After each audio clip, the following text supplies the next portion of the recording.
My father cut me out of his will because I refused to take care of my disabled sister. What hurts most is that I already gave her my childhood. I'm 28 years old. I live alone in a small ground floor apartment. I bought it myself, with no help, no safety net. My sister, Sarah, is 35. She has cerebral palsy. She needs constant care. And my parents decided that care should be me. Growing up, everything revolved around Sarah. I never had a birthday party. Too loud for Sarah. I was never signed up for sports. My parents couldn't leave her alone. I never had friends over. Sarah needed silence. Every single New Year, we went to the same disability-friendly cabin 3 hours away. Same place, same routine, same rules. Because Sarah didn't like change. Apparently, neither did my parents. At 21, I escaped. I worked at a call center during the day, night school in the evenings, 50 hours a week. I was exhausted, but free. I earned a graphic design diploma, found a remote job, saved every dollar. Then I bought my own place. It even had a small garden. I never had one growing up. My parents visited twice. Twice. After that, they only called when they needed something. Can you watch Sarah? We just need a few hours. Please, we're desperate. I always said yes. Even when Sarah screamed at me. Even when she threw things. Even when she told me to leave. 8 months ago, my father started saying something strange. That apartment is perfect for Sarah. Single floor, wide doors, accessible bathroom. He suggested renovations. I thought it was harmless. Small talk. I was wrong. Then my mother asked if my work hours were flexible. If I could take care of someone while working. I said I was happy with my life and changed the subject. 4 months later, they invited me to dinner. It was a setup.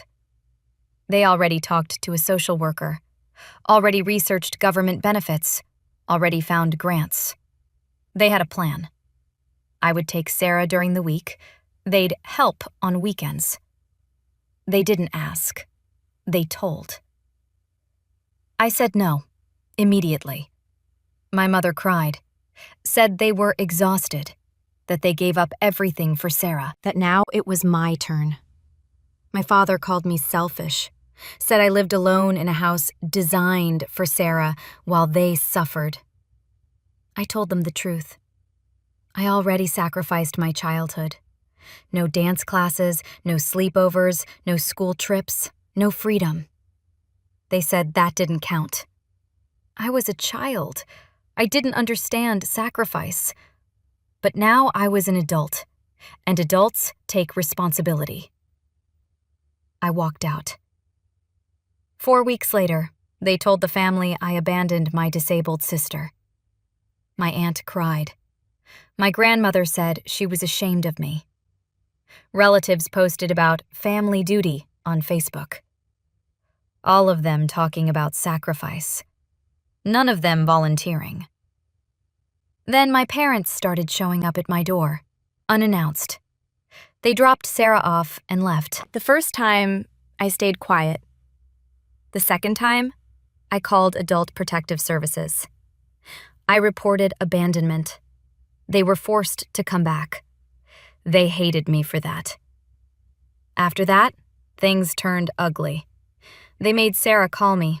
She cried, said she missed me, said she wanted to live with me. She had never said that before. They coached her.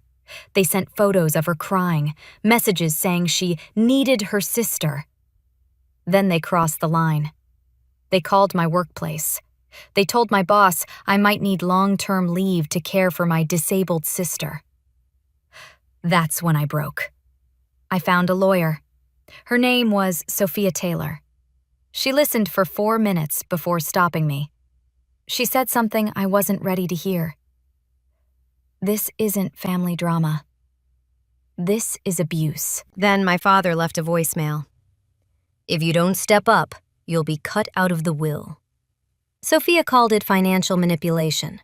She said the amount didn't matter. The threat did. Police reports followed: workplace harassment, unwanted visits, public shaming. Adult Protective Services called me again. The social worker used a word I had never heard before: parentification. He said my parents turned me into a caregiver when I was still a child, and that this was the consequence. Then he told me something that shattered everything. He asked Sarah what she wanted. Not my parents. Sarah. She said she wanted to live in a group home, with people her age, with friends, with independence. My parents never asked her. They assumed she belonged to them. When my parents found out, they exploded online. They named me, they named my job, they turned strangers against me. We went to court. Messages, voicemails, police reports, workplace interference. The judge didn't hesitate. Permanent restraining order. No contact, no visits, no interference. For the first time in my life, someone said, "This is wrong." Sarah moved into the group home after New Year's. When I visited her, she was glowing. She showed me her room, her artwork, her friends. She talked about classes, breakfast choices. For the first time, we talked as sisters, not caregiver and patient. Saving myself didn't hurt Sarah. It saved both of us, because this is the part everyone argues about. I said no. I set boundaries. I involved lawyers. I called the police. I protected my job. I chose my life. I didn't abandon my sister. I refused to disappear.